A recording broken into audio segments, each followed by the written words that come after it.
Lecture का लगा। कैसे हैं आप सभी लोग? मैं उम्मीद करती हूँ आप सभी लोग बहुत अच्छे होंगे, खुश होंगे, मस्त होंगे, बहुत अच्छे से अपनी स्टडीज पर फोकस कर रहे होंगे। चलिए आज स्टार्ट करते हैं 49 चैप्टर। आपको पता है जैसे अभी तक हमने पढ़ा था कि राष्ट्रीय आयोग जनजाति के लिए, राष्ट्रीय आयोग अनुसूचित जाति के लिए और राष्ट्रीय आयोग अनुसूचित जाति के लिए। अब हम पढ़ेंगे अन्य पिछड़ा वर्ग के लिए, ठीक है? राष्ट्रीय आयोग अन्य पिछड़ा वर्गों के लिए कैसे, जैसे कि आप बैकवर्ड क्लासेस बोलते हैं, है ना, अदर बैकवर्ड क्लासेस। देखिए अनुसूचित जाति, अनुसूचित जनजाति समझ आया कि ये पिछड़ा वर्ग था, कैसे इनका शोषण हुआ, किसी का जाति के नाम पर किसी तक सुविधाएं नहीं पहुंच पाई, बाकी जो भी चीजें थी हम पढ़ चुके हैं, ठीक है? तो उनके लिए कमीशन बनाएगा कि भाई कैसे इनकी हेल्प की जा सके, कैसे इनकी स्थितियों को और सुधारा जाए, कैसे इनको अच्छे से प्रोग्रेसिव तरीके से इनको आगे बढ़ाया जाए, ठीक है? कैसे इनको डेवलपमेंट की तरफ लिया जाए। तो सेम ऐसा ही हुआ। ऐसा देखिए अगर मैं बात कहूं तो कि एक अनुसूचित जाति या फिर जनजाति, चलिए स्थान के नाम पे मान लिया कि वहां पे एरिया डेवलप नहीं है, वो उन चीजों से नहीं अच्छी सी फैसिलिटीज से नहीं अवेयर है, ठीक है? जाति के नाम पे बहुत शोषण हुआ, हमने नहीं देखा पर हुआ होगा, लिखा है किताबों में, लिखा है या लोगों के द्वारा हमने सुना है, तो हुआ होगा शोषण, ठीक है? लेकिन क्या आपको लगता है कि इस एज में, इस समय में, इस एरा में अनुसूचित जाति या अनुसूचित जनजाति के लिए आपको ऐसे रिजर्वेशन दे दी कि इन चीजों को करना कहाँ तक ठीक है? आपके ओपिनियन है, कोई डिबेट नहीं है, सब अपना अपना ओपिनियन दे कमेंट बॉक्स में, ठीक है? और देखिए जाहिर सी बात है कि हमें देश में इक्वलिटी चाहिए, पर अभी क्या हो रहा है, मैं जहाँ तक मैं लोगों से जब बात करती हूँ तो बहुत सारे जेंडर वाले लोग होते हैं जो इस बात से चिढ़े हुए होते हैं, मतलब उनको अंदर से थोड़ा दुख सा होता है कि क्यों सेम मार्क्स आने के बाद, जब if we are really equal, है ना? और देखिए अभी जो बात अभी कर रहे हैं इस समय क्या है, अगर आपको देखना है कि caste is not the reason, caste आपका सोर्स नहीं हो सकती है कि आप किसी को पिछड़ा वर्ग और ये से ब्रांड करें, है ना? मैंने अभी तक नहीं देखा किसी को कि किसी के यहाँ ऐसा होता हो कि किसी को मंदिर में जाने ना दिया जाता हो। जब हम लोग वो चीज नहीं देख रहे हैं तो हम ये कैसे समझें कि ये चीज हो रही है, इनको इसके लिए रिजर्वेशन दे रहे हैं। हमने माना कि हम ये भी मानते हैं, है ना? देखा तो नहीं हमने, आप लोगों ने नहीं देखा पर मानते हैं और मानना भी चाहिए कि ऐसा हुआ था। तो आपको नहीं लगता कि इतने सालों में वो अब इस चीज से बाहर निकल गए हैं? कोई ऐसी पोस्ट है, द्रौपदी मुर्मू जी हैं, राष्ट्रपति रह गए, ठीक है? कोविंद जी थे, वो राष्ट्रपति रह गए। इतने बड़े बड़े पदों पे जब अनुसूचित जाति और जनजाति के लोग पहुंच गए हैं, तो क्या आपको लगता है कि इसके बावजूद भी रह रहा है कुछ ऐसा? चलिए ये डिबेट का मुद्दा नहीं है, डिबेट का मुद्दा हो भी सकता है, सबको अपने अपने ओपिनियन रखना चाहिए, ऐसा नहीं है। ऐसा नहीं है कि किसी के दुश्मन बन जाना है, तरह के विचार, ऐसा ना हो कि जनरल जो लोग हैं, जनरल कैटेगरी, उनके अंदर हीन भावनाएं आ जाए, है ना? हो सकता है कि कुछ लोग समझदार हो, और देखिए जो नहीं समझे इस बात को उनको भी बेवकूफ या बदतमीज नहीं बोल सकते हैं, क्योंकि नॉर्मल से सोचे, हर कोई सोचेगा कि भाई we are getting same marks then why he selected, why I am not selected, right? ये एक कॉमन सा लॉजिक है जो बंदे सोच सकते हैं, बट एक ऐसा कुछ प्रोविजन होना चाहिए। देखिए अगर किसी तरह की, देखिए जो फिजिकली हैंडीकैप्ड होते हैं, आई कंप्लीटली एग्री कि उनको आप रिजर्वेशन दें, क्योंकि अगर कोई बंदा फिजिकली हैंडीकैप्ड है और वो इस कंपटीशन में पार्टिसिपेट कर रहा है, किसी भी कंपटीशन में, देन ही और शी इज वेरी डेयरिंग, है ना? बहुत डेयर है, बहुत हिम्मती के नॉर्मल लोग भी नहीं कर पाते हैं, वो कर रहे हैं, तो उनको थोड़ी सी आपको प्रोग्रेस कराने की, थोड़ा सा सपोर्ट करने की जरूरत है। स्कैफोल्डिंग, है ना? Scaffolding is very good, but अगर आप एज रिजर्वेशन किसी को ऐसी चीजें प्रोवाइड करा रहे हैं तो लोगों को थोड़ा सा बुरा लग सकता है, ठीक? और ऐसा नहीं है कि हम उसमें इसको ब्लेम करें कि ये गलत इंसान है इसलिए इसको बुरा लग रहा है, ऐसा नहीं। Scaffolding but not reservation properly, ठीक?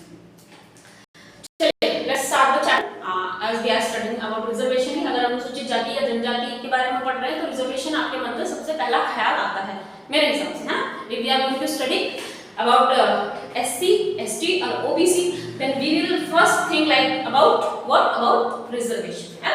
तो थोड़ा सा डिस्कशन होना इस पर जरूरी था, ताकि आप सभी समझदार हैं, you all are UPSC students, obviously you have more knowledge, ठीक है? More ideas, progressive ideas, है ना? कैसे देश में equality, like I would like to share something. एक IPS ऑफिसर थे and he was preparing for IAS, है ना? Even he was in his interview, और वो अपने इंटरव्यू में अपना रिजर्वेशन कोटा अप्लाई कर रहे हैं, ठीक है? बाकी सिचुएशन समझ आ रही है। अब वो देखिए उनका राइट है, उनके हिसाब से ये बहुत सही बात है, उनका राइट है, उन्होंने उसमें ये कहीं नहीं लिखा कि आईएएस बन गए हो तो आप रिजर्वेशन कोटा यूज नहीं कर सकते। बट जो दूसरा बंदा है, जो नॉर्मल बंदा है, वो उसको थोड़ा सा बुरा लगना बनता है कि ये आईपीएस है, ये आईएएस के लिए रिजर्वेशन ले रहा है, आई एम फ्रॉम जनरल, तो बुरा लगना बनता है। ठीक है, ये मैंने खुद देखा था, ये मॉक इंटरव्यू जिसमें वो आईपीएस ऑफिसर थे और उन्होंने आईएएस के लिए रिजर्वेशन फिल किया। ठीक है, तो थोड़ा अजीब लगता है कि आईपीएस ऑफिसर से एक्सपेक्टेड करोगे कि वो भी रिजर्वेशन कोटा ले, तो अजीब लगता है किस चीज में वो पिछड़े रह गए हैं। चलिए खैर, सो हाँ, द चैप्टर इज कि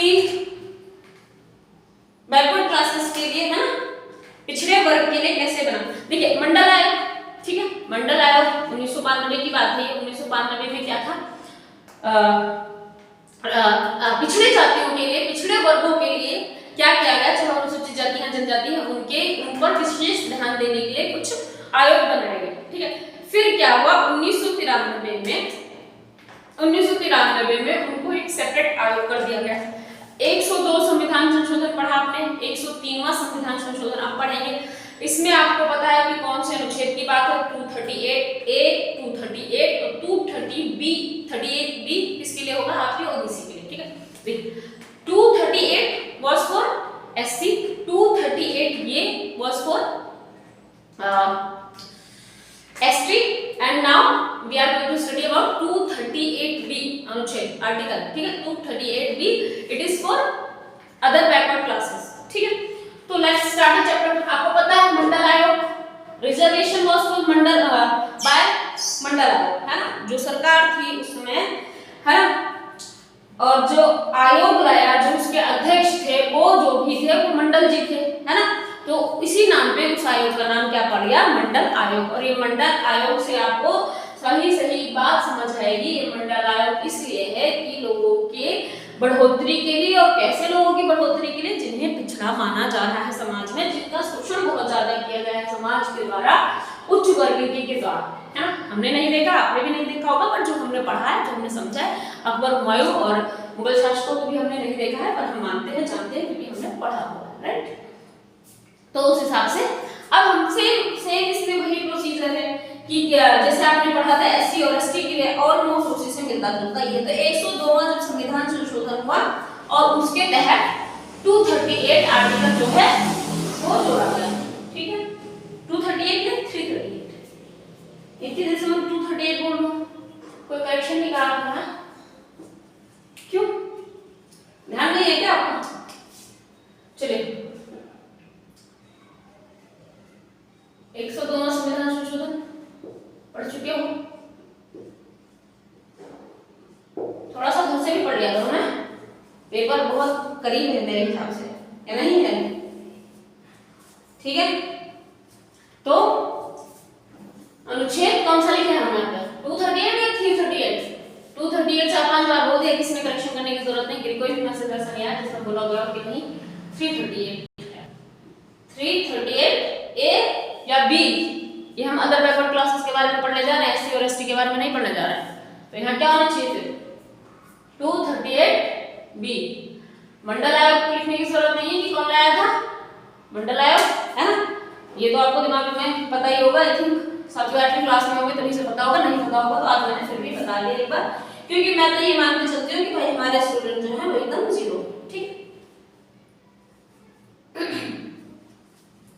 तो अब क्या होगा, क्या इस आयोग का क्या मतलब होगा, किस लिए होगा ये, अदर बैकवर्ड क्लासेस या फिर बैकवर्ड क्लासेस के लिए ही तो होगा, उनकी प्रोग्रेस के लिए होगा। इस चैप्टर का नाम है राष्ट्रीय पिछड़ा वर्ग क्या है,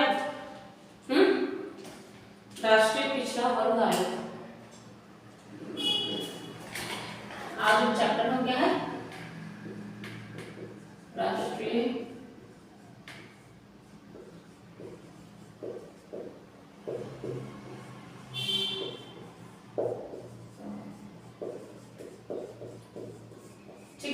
कोई दिक्कत तो पेशेंट को दुख दर्द तो तकलीफ तो नहीं है, नहीं। राष्ट्रीय पिछड़ा वर्ग आयोग, right, national commission for BC backward classes. ठीक है, ओके, इंग्लिश में लिखने की जरूरत है क्या, national commission for BC, BC backward classes, right. चलिए, अब हम आयोग के कार्य क्या है, कार्य तो होंगे नहीं, अनोखे कार्य तो होंगे नहीं, ऐसे एसटी के जैसे पढ़ते आ रहे हैं ऐसे मेरे हिसाब से जुड़े जुड़े कार्य होंगे। फिर भी हम देख लेते हैं क्या कार्य है ना। आयोग के कार्य चलिए बताते रहिए, एक एक कार्य सभी लोग बता दीजिए फटाफट से, जो जैसा बताएगा वही कार्य यहाँ पे लिख दिया जाएगा। देखते हैं आपको कितनी चल रही है, पेपर आ गया आपको फर्स्ट। अच्छा, एक मैंने भी ना क्वेश्चन देखा था, आपको एक क्वेश्चन मैंने देखा था प्रीवियस ईयर में था। क्वेश्चन वाज कि अन्य पिछड़ा वर्ग आयोग के लिए कौन सा अनुच्छेद सुमेलित है या सही है। उसमें 2 3 4 5 ऑप्शन दे दिए, अनुच्छेद में संशोधन, संवैधानिक संशोधन है ना। तो वहां पे एक ऑप्शन 102 मिलेगा, 102 इज करेक्ट फॉर अन्य पिछड़ा वर्ग या फिर पिछड़ा वर्ग के लिए, ये याद रखना ठीक है। अगर बात इसकी आती है तो एक क्वेश्चन मुझे याद आ गया।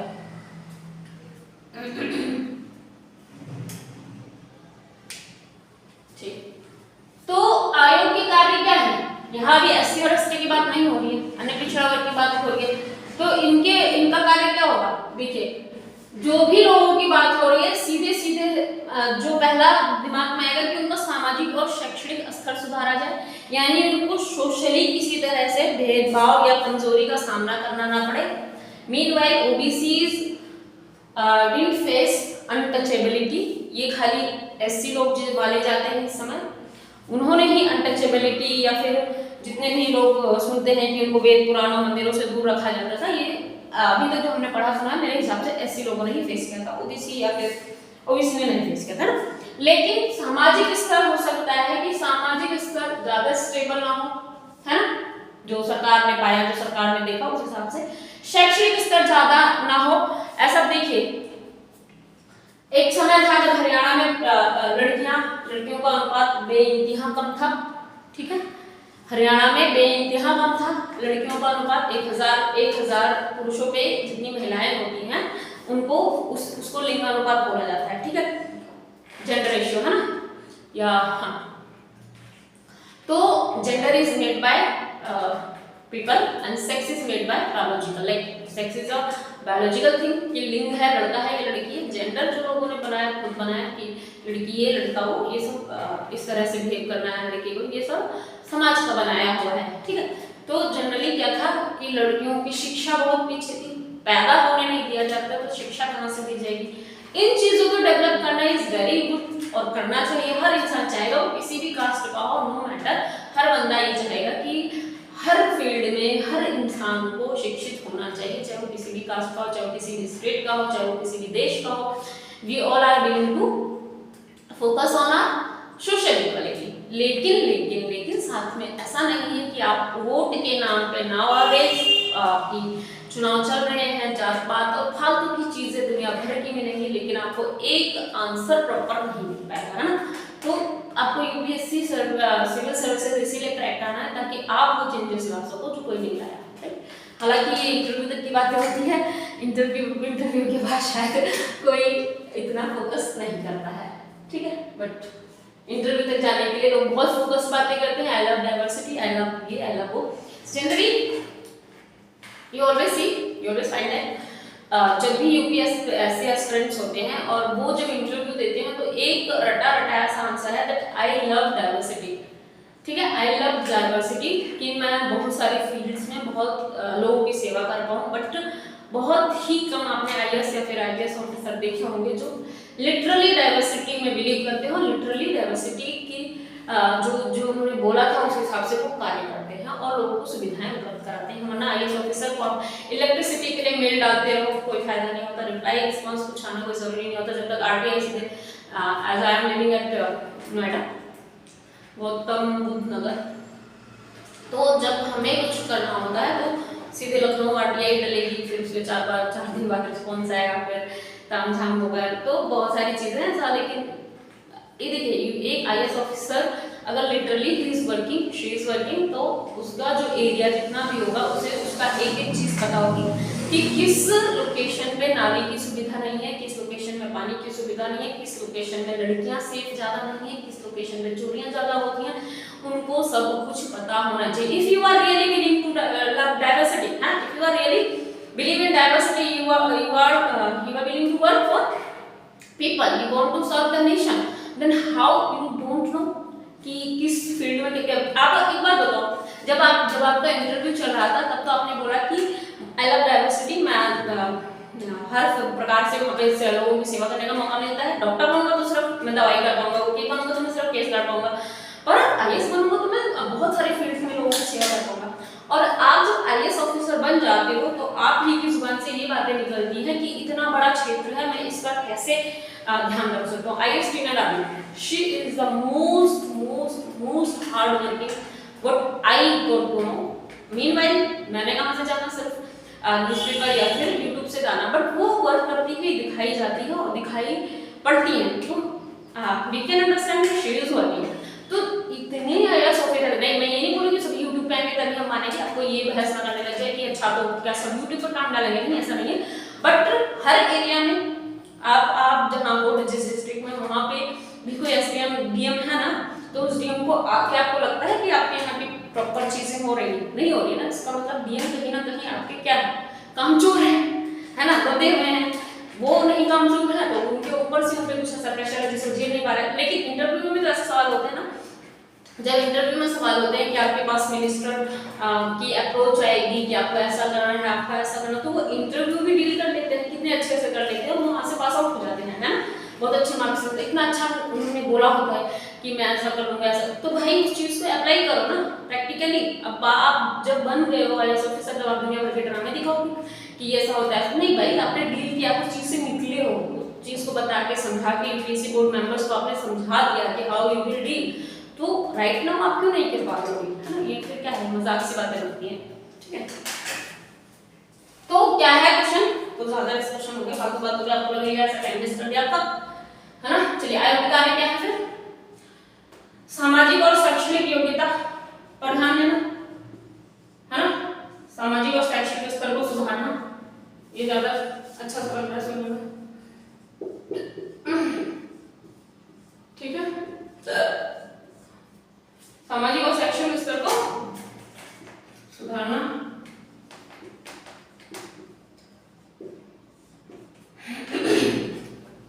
है ना।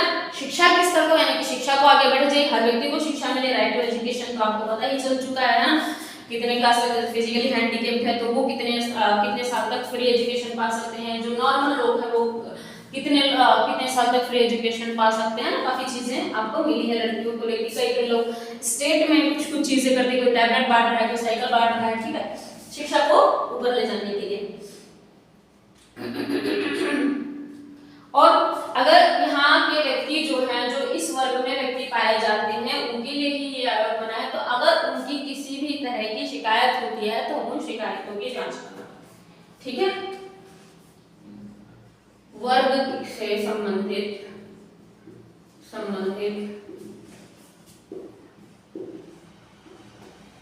व्यक्तियों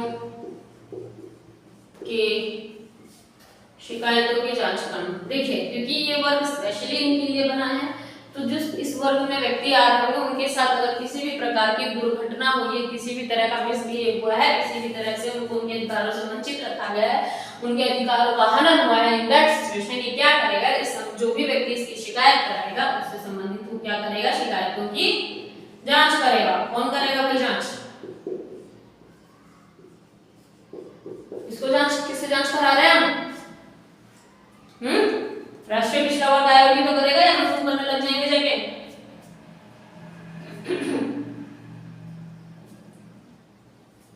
और विकास पर ध्यान देंगे इनके या नहीं देंगे?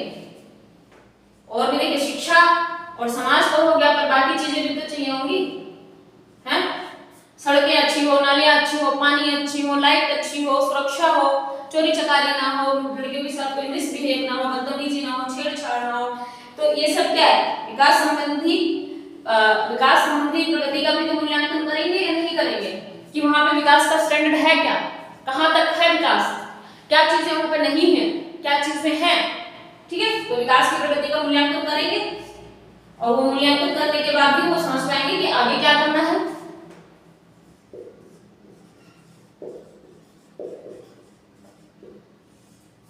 Is it okay or not?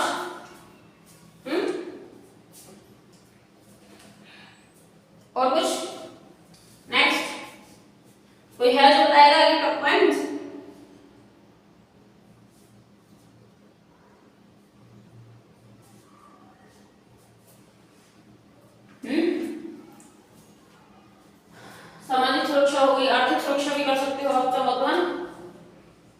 रोजगार वगैरह देने की,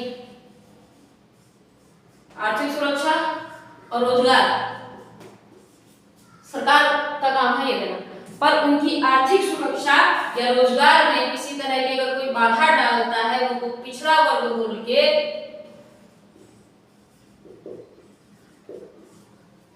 ठीक है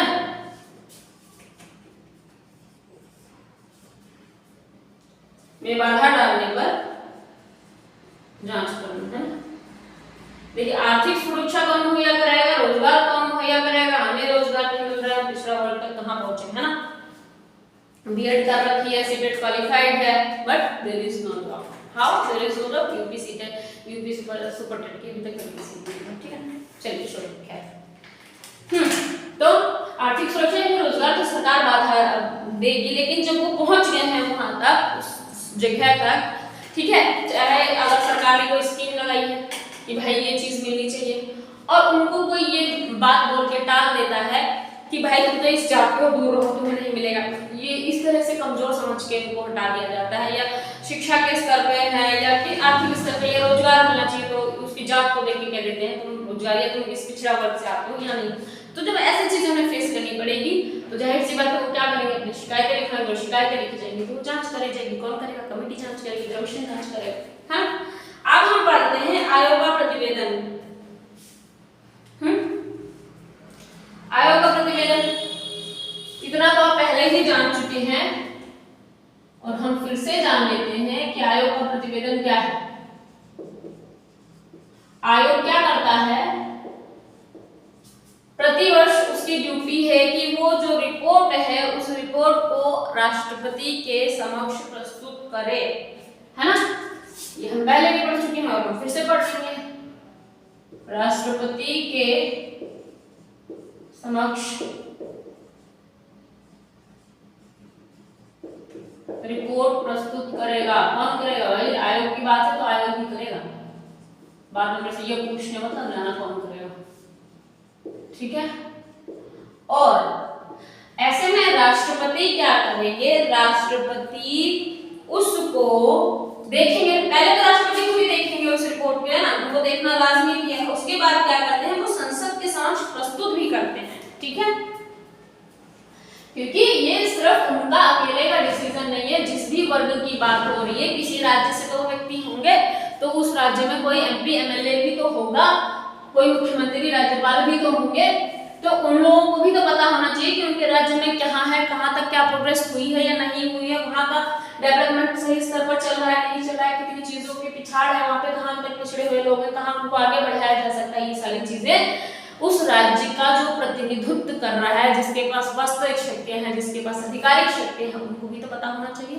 तो राष्ट्रपति क्या करेंगे, अकेले नहीं मामला संभालेंगे, वो क्या करेंगे, संसद के समक्ष रिपोर्ट रखेंगे, ठीक है, संसद के समक्ष रिपोर्ट रखेंगे। कौन रखेगा, राष्ट्रपति। यहाँ किसने रखी, राष्ट्रपति के समक्ष रख दी आयोग ने, है ना, और राष्ट्रपति ने रख दी भाई वो संसद के समक्ष। अब वो दोनों मिल बांट के डिसीजन ले, फैसले करें, या जैसी उनको सुटेबल जो चीजें लगे वो उनको अपने उसके हित में कर, ठीक है। अच्छा, अगर मैं पूछूं आपसे कि आयोग की शक्तियां क्या हैं, तो आपको पता ही होगा कि आयोग की शक्तियां क्या हैं। आपने आयोग की शक्तियां कोई इतिहास क्वेश्चन तो है नहीं, आप पहले भी पढ़ चुके हैं आयोग की शक्तियों के बारे में, आपने पढ़ा है एससी और एसटी कमीशन के बारे में आपने पढ़ाई कर ली है ना। तो अगर एससी और एसटी कमीशन के बारे में पढ़ाई कर ली तो ओबीसी कमीशन के बारे में पढ़ते हो तो आपको बहुत सारी चीजें हेल्पफुल लगेंगी, जो आपको पहले से समझ आएगा क्या है। वैसे ही कुछ आयोग की शक्तियां और कार्य जो वहां थे वैसे ही ऑलमोस्ट यहाँ पे। तो क्या है कार्य, क्या है, पसीना देख रहे हो, चेहरे पे लोगों के आती होगी संतुलन की चमक, हमारे तो पसीने की रहती बस।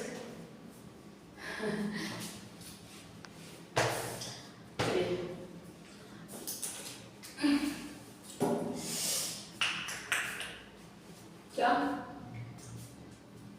अच्छा, आयोग के अधिकार, टॉपिक से भटक जाते हैं, भूल जाते हैं। आयोग के अधिकार या शक्तियां।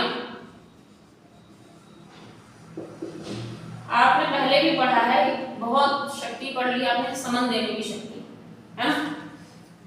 समन देने की शक्ति पढ़ी। मैंने आपको बताया भी था कि हमारे इनकम टैक्स ऑफिस में अंडर सेक्शन 131 समन दिया जाता था उन व्यक्तियों को जो टैक्स पे नहीं करते थे, है ना? चलो,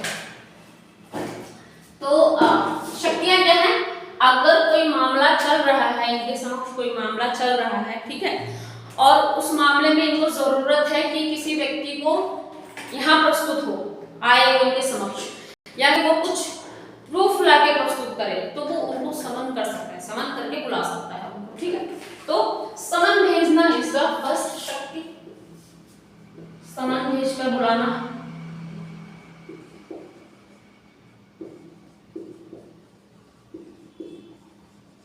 अब ये क्यों बुलाना, क्या बुलाना, ये मत दिमाग लगा लेना, है ना? क्योंकि मेरे हिसाब से मैंने बता दिया कि क्यों बुला रहे हैं। जब कोई ऐसे मामले उनके समक्ष प्रस्तुत होते हैं आयोग के समक्ष, जहां पर किसी भी वर्ग, चाहे वो पिछड़ा वर्ग के, अगर कमीशन की बात हो रही है, एससी की बात हो रही है, एसटी की बात हो रही है, तो उनके आयोगों को डील करेंगे।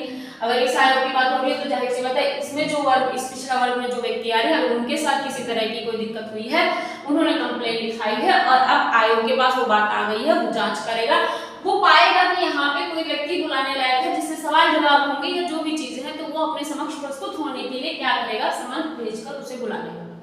क्लियर है? अगर नहीं क्लियर है तो पहले इसको नोट ही कर लो। मेरे हिसाब से कोई दिक्कत परेशानी होनी नहीं चाहिए आपको। इतनी ब्लर स्क्रीन क्यों हो रही है?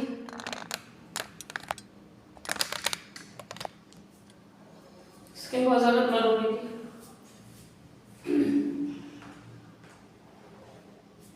ठीक है, शपथ पत्र हस्ताक्षर की मांग कर सकते हैं। अगर किसी ने शपथ पत्र कोई किया है तो भाई वो हस्ताक्षर मान सकते हैं, किसके हस्ताक्षर को, है ना? कैसे उसको वैलिड मान लेंगे? वो नहीं मानेंगे ना, हस्ताक्षर मान सकते हैं। और क्या कर सकते हैं? साक्ष्य प्रस्तुत करने के लिए कह सकते हैं, है ना?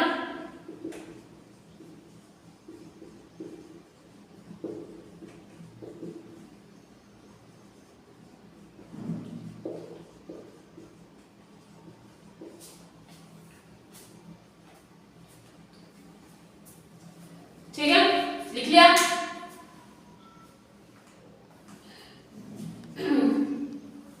समन जारी कर ही दिया है ना? ठीक है, और न्यायालय से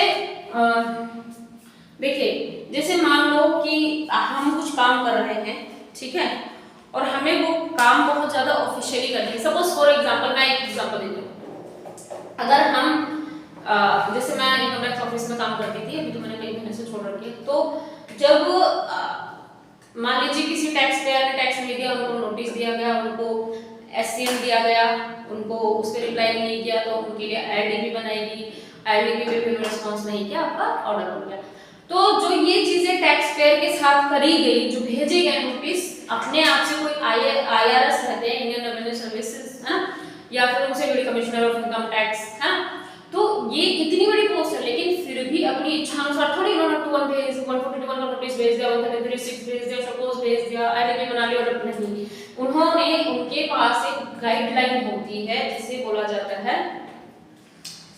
नाम भूल गए, ठीक है, तो वो बाकायदा गवर्नमेंट की तरफ से आई हुई है, वित्त मंत्रालय, फाइनेंस मंत्रालय के निर्मला सीतारमण ने जो बनाया हुआ, जो डिस्कस किया, उसकी तरफ वो आई है।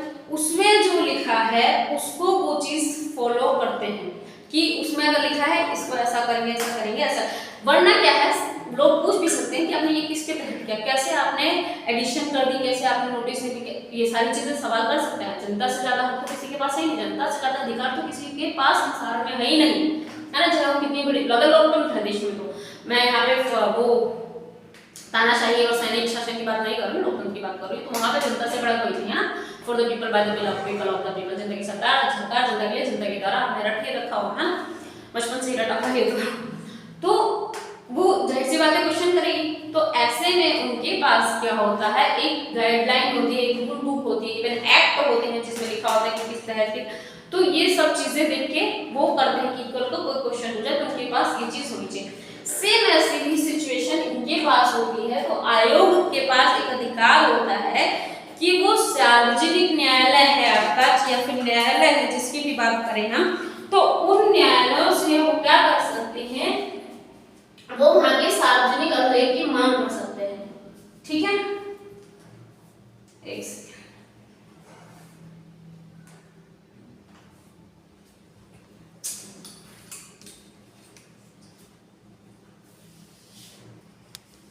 चलिए, हाँ, तो ये आयोग क्या करेगा, न्यायालय से क्या करेगा, सार्वजनिक अभिलेख की मांग कर सकता है। ठीक है, जिससे वो काम करना उनके लिए ज्यादा इजी हो जाएगा।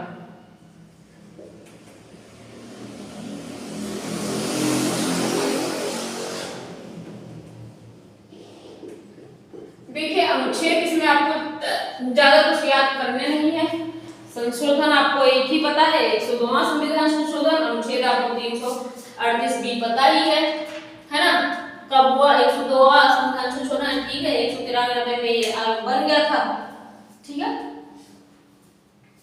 ये नहीं लिखा था, 1993 में बन गया था ये आयोग। ठीक है, स्थापना हो गई थी।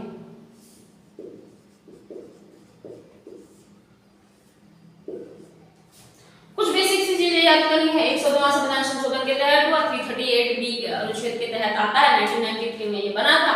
कार्य और शक्तियां ऑलमोस्ट इसकी उसी की तरह है। तो कोई दुख, कोई दर्द, कोई तकलीफ, कोई परेशानी, कोई पीड़ा है? नहीं है तो फटाफट से पढ़ाई करके उसका निवारण कर लो, अगर है तो भी, नहीं है तो भी। और लास्ट में एक ही बात है कि कुछ मजे करो, लेकिन ध्यान रखो किसी व्यक्ति, जानवर या किसी भी इंसान, जानवर जो भी हो, आपके हिसाब से जिसके अंदर दिल होता हो, जिसको तकलीफ होती है, उसके दुख या कष्ट, तकलीफ, परेशानी का कारण आप बिल्कुल भी ना बने।